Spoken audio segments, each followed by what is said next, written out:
It was the first time when stickers were all the rage among young girls. I had spent all year long collecting them.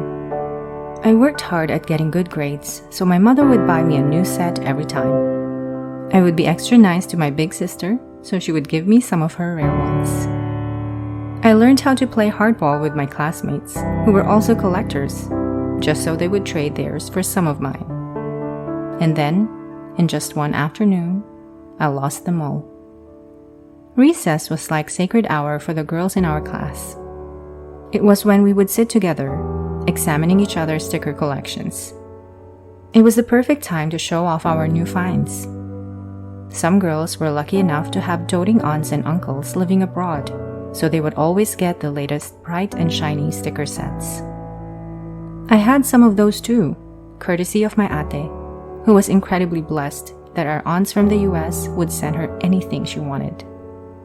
But out of everyone else in our sticker circle, my album was the one with the most pages filled.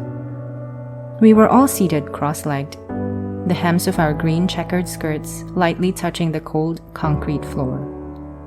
I straightened my back and eyed the other girls' sticker collections. They didn't need to point it out.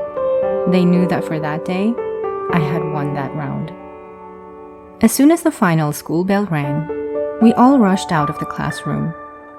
Carrying our heavy backpacks, we sprinted all the way to the waiting area because we all wanted to make the most of our time until the school bus arrived. We did the customary dumping of bags on the floor before rushing to the playground. I dropped mine and placed my transparent binder, which contained all my scented stationery sets, along with my sticker album, on top of it.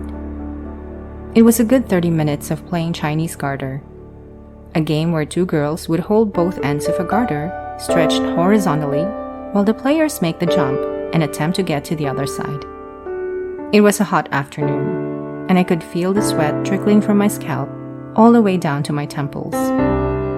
I forgot to bring my towel, so I started to walk back to the waiting area. When I bent down to get my backpack, I noticed that my plastic binder was gone. I rummaged through the pile of bags, but it was not there.